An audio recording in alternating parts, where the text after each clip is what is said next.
But the most important player is Michael Olise. 5 assists in 4 games. Nobody's done that for France since 1966. Read that again, because it's not a hot streak. It's not one good performance dressed up as a trend. It's a Frenchman quietly rewriting a World Cup assist record that survived Zidane, survived Henry, survived Mbappe's entire career up to this point. And the strange part, Kylian Mbappé is still the one grabbing the headlines. That's the problem, because on a Fox Sports panel mid-tournament, Thierry Henry, a man who's won every trophy football has to offer, was asked a simple question about who matters more to this France side. MVP will always be Kylian, because Kylian will put numbers that nobody can do. But the most important player is Michael Olise. Sit with that. Not a good player, not a useful player, the most important player, ahead of Dembélé, ahead of Barcola, on a roster that includes the reigning top scorer in the tournament. So how does a guy end up being the most important player on a team without being the one everybody's talking about? You have to go back further than this World Cup to answer that, way further. Olise came through Chelsea's youth academy, the same pipeline that produced Jamal Musiala, then a brief stop at Manchester City. Then, in a move nobody would have predicted mattered, he landed in Reading's academy. That's not the path a future World Cup difference maker is supposed to take. That's the path of a kid falling out of the system, not rising through it. He made his debut for Reading in March 2019. Unremarkable, quiet, a name in a match report, nothing more. He didn't score his first goal until September 2020, a volley in the 76th minute against Barnsley. Not exactly the stuff of legend, but that goal was the hinge. Everything after it moved differently. The 2021 season arrived and Olise exploded. 7 goals, 12 assists, EFL Young Player of the Season, a spot in the championship team of the season, standing shoulder to shoulder with players years older than him. Crystal Palace came calling, and Palace fans got their first look at what would become a very familiar pattern, flashes of brilliance wrapped around long stretches of quiet. His first Premier League season, 2 goals, 5 assists, nothing spectacular, but he became Palace's youngest Premier League scorer since Clinton Morrison in 1998, and that name alone tells you how long Palace had been waiting for a kid like this. Season 2, the picture sharpened.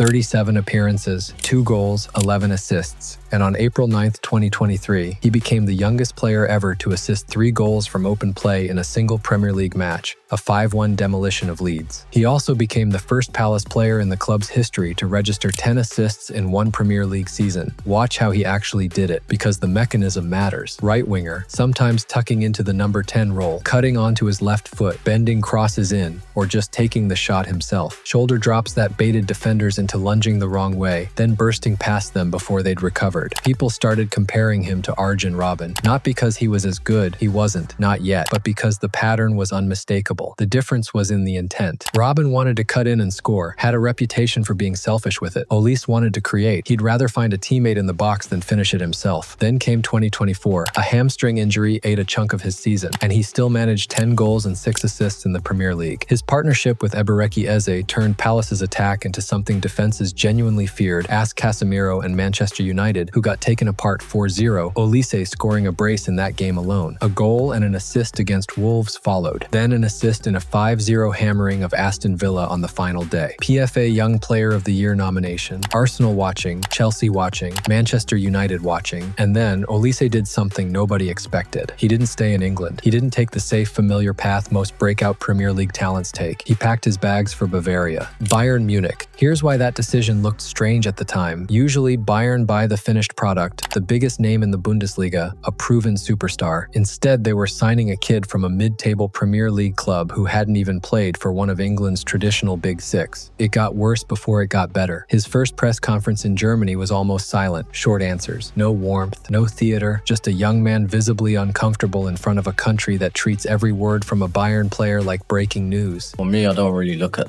the press. The club bought me to do a job and I'm here to do that job. Bild called it bizarre. German YouTube turned it into a punchline. The question wasn't whether he had the talent, nobody doubted that. The question was whether he had the personality to survive a club where anything short of winning everything gets treated like a crisis. Then the football started, and the noise stopped mattering. An assist on his very first appearance in the DFB Pokal, a brace on his Champions League debut against Dinamo Zagreb, then against Shakhtar Donetsk, 2 goals, including a ridiculous solo effort plus an assist in a 5-1 win. That made him the youngest player in Bayern Munich's history to be directly involved in 3 goals in a single Champions League match at 22 years and 364 days old. 22 goals, 29 assists, assists, 52 appearances, Bundesliga player of the season, a domestic double. Compare that arc to Sadio Mane, who struggled to find his footing at the same club. Compare it to the long list of expensive signings who came to Bayern and never settled. Olise didn't just survive the pressure, he looked more comfortable under it than players who'd been there for years. So, going into this World Cup, the obvious question was, where does he fit into a France attack that already has Mbappé, Dembélé, Barcola, and Doué fighting for the same spaces? The tournament answered that question in real time, on the pitch, against Senegal. For most of the first half, France couldn't break Senegal down. Organized defense, no gaps. Olise was the only one consistently trying to manufacture something out of nothing. At halftime, Deschamps made one adjustment. He pushed Olise into a more central role, tucked in tight behind Mbappé. The game changed instantly. That partnership, the chemistry that's carried through every match since, comes down to something Henry described on air, mid-tournament, almost like he was thinking out loud. Olise has a split vision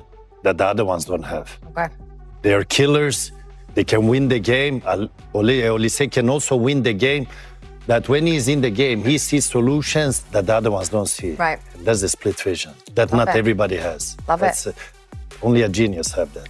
That's not a compliment about pace or finishing. That's a compliment about how his brain works differently than everyone else's on the pitch. And it's not just what he does with the ball. Henry made a point of separating him from the usual technical winger cliche. Look, first and foremost, like I talked about at the beginning of the tournament, what he does off the ball is second to none. Because people always stay with what the guy does on the ball, and usually when you're that type of guy, technical or whatnot, sometimes you forget about your defensive duty. He doesn't. He thinks about the game, the way he goes about the game. Michael is a freak. Against Sweden in the round of 32, everything he'd built over the tournament compressed into 90 minutes. 2 assists, a nutmeg that set up Barcola, a pass so perfectly weighted it took the entire Swedish backline out of the play before Mbappé had even touched it. And in the first half, a scissor kick effort that clattered off the post, the kind of moment that, had it gone in, would have been replayed for the next 50 years of World Cup highlight reels. 5 assists for the tournament, top of the World Cup assist chart, the best return by a Frenchman at a World Cup since 1966. Here's the detail that explains all of it, the one that connects every stage of this story back to the kid at Reading who couldn't buy a goal for 2 years. There's a specific thing Olise does that most wingers simply never learn. As soon as he controls the ball, he squares you up. Because you know he can go right or left, you have to respect it. That single habit, squaring up defenders instead of committing early, is the same instinct that made him unplayable at Palace,